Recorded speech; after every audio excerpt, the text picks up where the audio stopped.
la criminalité, c'est un cycle. Et tu vois, le nouveau procès va se dérouler sans qu'aucun témoin ne se présente à la barre. L'histoire des criminels racontée par l'unique journaliste d'enquête, Félix Séguin. Salut Félix.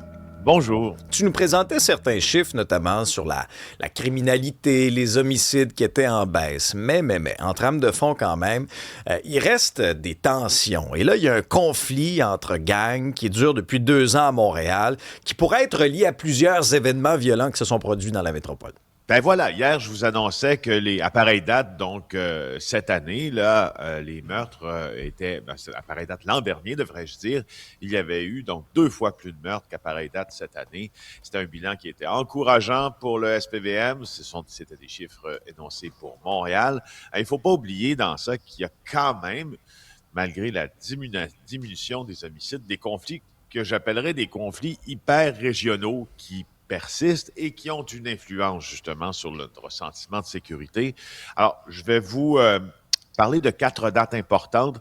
19 février 2025, Mouad Fakouri, 20 ans, est abattu près de chez lui. Ensuite, en avril 2025, Sid Ahmed Moualek, 22 ans, succombe à ses blessures après avoir été attaqué à l'arme artisanale à la prison de Bordeaux. En août 2025, Ahmad Yahya Boukabar, 22 ans, poignardé à mort dans un parc. Et le 3 mars 2026, Aboukabar Condé, visé par erreur par des coups de feu, atteint au visage. Il a survécu, mais il a été arrêté début juillet pour des accusations en matière de stupéfiants. Alors, il y a une poignée des individus que je viens de nommer qui sont liés au gang 64, qui est très actif dans le nord de l'île. Et ce conflit-là entre le gang 64 et un autre dans un quartier voisin contribue, disons, à tisser cette toile de fond de violence là, qui compte au total une vingtaine d'événements violents, dont plusieurs rafales de coups de feu, dont certaines survenues récemment, tirées sur une résidence. Alors, qu'est-ce qui se passe avec ce gang-là? Alors, c'est des gangs de rappeurs influents dans leur communauté qui sont issus du gang 64. D'ailleurs, je dois souligner que c'est le travail de Laurent Lavoie ce matin dans le Journal de Montréal qui nous permet d'apprendre tout ça. Alors, les gens qui se connaissent dans la même tranche d'âge, qui devraient faire du sport ensemble, mais à la place qui se tire dessus, c'est une des sources de Laurent Lavoie qui lui a confirmé ceci. Et c'est dans le voisinage, il ne faut pas se tromper, là. Ça crée une commotion parce que tout le monde veut venger tout le monde. Alors, il semble ne pas y avoir de fin à ce conflit-là parce que quand il y a un geste violent, il faut répliquer par un geste violent. Et évidemment, ça s'enchaîne. Alors, c'est pour ça que je disais qu'il faut toujours faire attention avec les bilans, même aussi encourageant soit-il. Si on parle aux gens de Antique-Cartierville, si on parle aux gens de ce coin de la ville, puis on leur dit qu'il y a eu moins d'homicides, puis que le taux de crime grave diminue, puis que les bilans sont encourageants, je ne suis pas sûr qu'eux autres penseraient la même chose. Non, ça concorde pas du tout avec leur perception, ça concorde pas du tout avec ce qu'ils vivent concrètement sur le terrain. Alors, c'est pour ça qu'il faut faire attention avec les chiffres. Tu l'as très bien nuancé aussi hier. Maintenant, il y a un thème récurrent dans nos discussions, Félix, c'est souvent les peines dissuasives. Et là, on a un bon exemple de ces peines dissuasives-là. Une préposée aux bénéficiaires, une patiente vulnérable, elle lui a dérobé 45 000 $. Et oui, là, elle va avoir une tape sur les doigts, Félix, là, qui va faire en sorte que plus jamais, elle va avoir envie de voler une personne vulnérable. Elle s'appelle Marie-Christelle Morin. C'est un article de Marissa Ferrat qui nous l'apprend. Elle a écopé de 1 an de prison à domicile lundi pour avoir dérobé 45 000 $ à une patiente vulnérable. Vulnérable et isolée. Donc, elle a plaidé coupable il y a quelques mois à cette accusation. Elle était attendue donc au palais de justice de Laval pour recevoir sa peine. Alors, prison à domicile, probation de 2 ans. Et c'est une suggestion commune de la Couronne et de la Défense. Donc, à moins que ces suggestions soient complètement déraisonnables, le tribunal, normalement, là, s'y rend à ces suggestions. Elle va devoir rembourser 45 000 $ aussi, j'oubliais. Mais dans ce dossier-là, la plaignante, là, qui est cette femme vulnérable, c'est une dame qui ne sort presque pas de l'établissement où elle réside.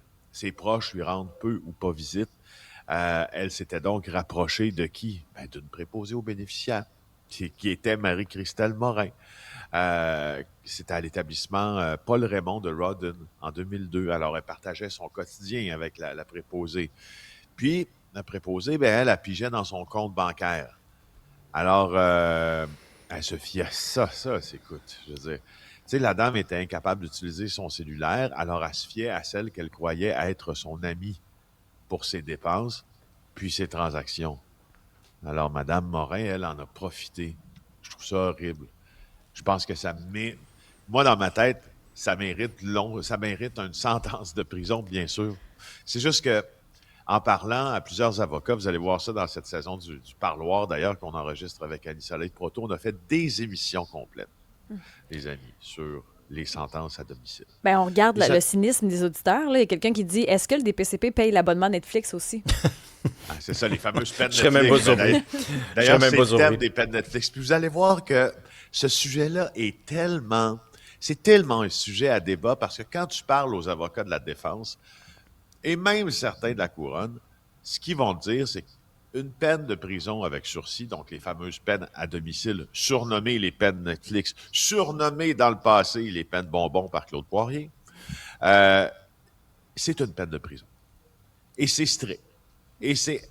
Puis, on était un peu incrédules, moi, Annie-Soleil, en entendant ça, en disant, mais pourquoi? Mais allez me dire, dites-moi pourquoi c'est strict, une peine qui n'est pas dans un établissement où on te prive de ta liberté. Puis on nous répondait, non, mais c'est une autre façon de te priver de ta liberté.